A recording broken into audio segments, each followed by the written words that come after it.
You were telling me about something you were doing this weekend where you're actually wrapping cars with your information on it. Can you tell me a little bit about that?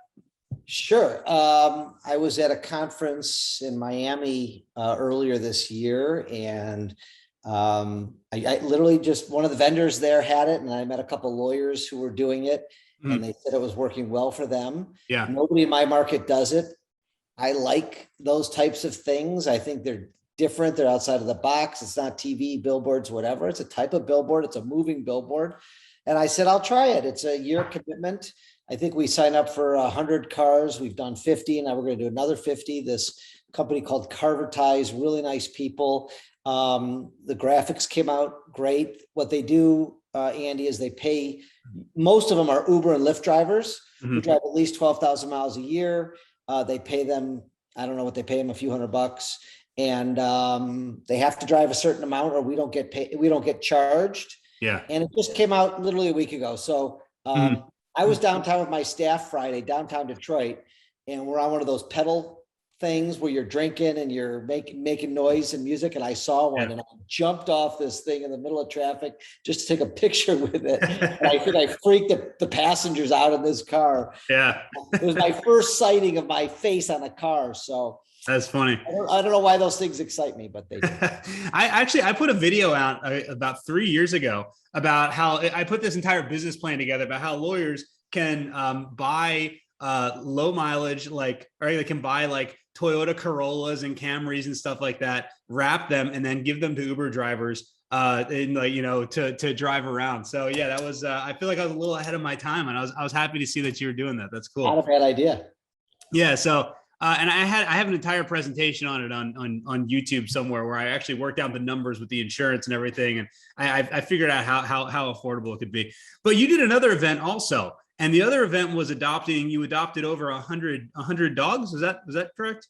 Yeah. So we partnered with Michigan Humane Society. I'm a big dog lover, and I believe in adoption over buying. And so they had an event here in Detroit for 30 years at the Detroit Zoo, which is a fabulous institution, but they had a falling out.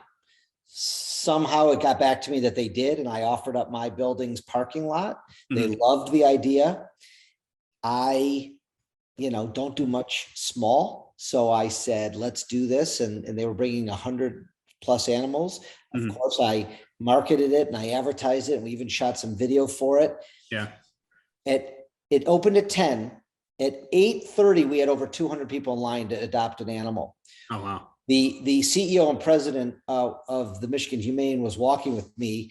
We saw this line wrapped around the building. He said, Michael, I've been doing this for, I don't even know how many years. He says, I've never had this type of turnout. It was supposed to go from 10 to 2. At 11 o'clock, he came up to me and said, all the animals are gone. We're sold out. I said, you better go get some more animals. So he did. We adopted out over 128, I think was the number. Wow. And all the vendors who brought animals said it was the best event they've ever had. They adopted out 11-year-old dogs, 5-year-old dogs, a bunch of puppies. Made me feel great. Yeah. We were there handing out Mike Morse swag. We made leashes and frisbees and little things for the dogs. I'll send you some pictures. You can edit it in here. And it was just a fabulous event. And I think, that's probably the most fun we do with my firm is that kind of stuff. We do a big backpack event every year. And I mean, that stuff is just such great community building things that we do. It's a massive home run. Yeah, absolutely. And it's, so you do a backpack event also. We used to have a client in New Orleans that did a backpack event every year. And it was amazing. First of all, they would give out, I think by the most recent one, they gave out like 5,000 backpacks to kids that their parents couldn't afford school supplies and everything. So it was a great event.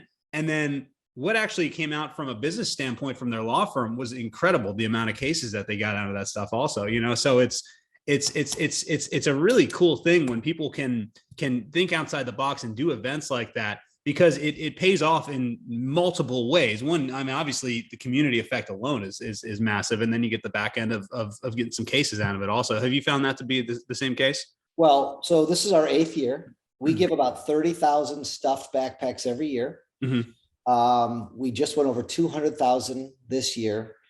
I definitely did not do this to get a single case. I didn't do Yeah. this with any ROI in mind, but I will tell you, I walk into conference rooms every day and I say, nice to meet you. Why did you call us with all the competition in this town? They said, you Mhm. gave my grandbaby a backpack 3 years Yeah. ago. Yeah. So I've now done it for 8 years. There's people who've gotten a backpack who are driving now, who are in Yeah. college now. So I think we're in 6 cities now. I have given this idea for free to any lawyer who wants it. I give them my logo. I give them the supplier. We buy the backpacks. I help them with the social media, all for free, just Mhm. to help kids. Rick Harris just did this in Nevada, had a massive turnout, great event.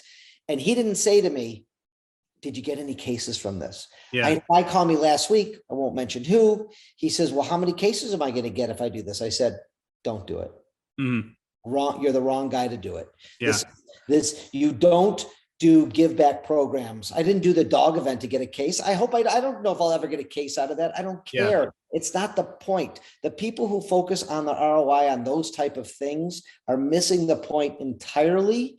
And I won't let them take my backpack program to their state. If they're doing it because they love the kids and they love their community and they want to give back and they don't care about getting cases back, those are the winners. Yeah. Every Absolutely. time I've really tried hard to get cases, it doesn't work. Right? Yeah. You gotta do things different. Just like my ads, just like everything I do is a little bit outside the box. And here in Detroit, it's working.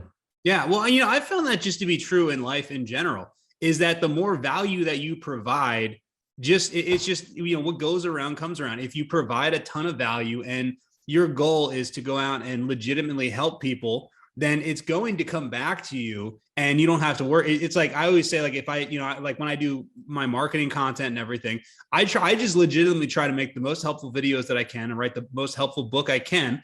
And whatever comes back. And it's kind of like a rule of the universe. When you put value out, you're going to get value back. So I don't even worry about what's going to come back. Just try to provide as much value and help as many people as you possibly can. And it's going to come back, it's going to come back around. That's just kind of that's what I've always found. And I think you are a giver. And I think that's why you are successful. And I think Gary Vaynerchuk, I don't know if he's the one who says, give, Yeah. then ask, it's jab, jab, jab, right hook, I think is. Yeah. And I'm a big fan of his, and I think he's right.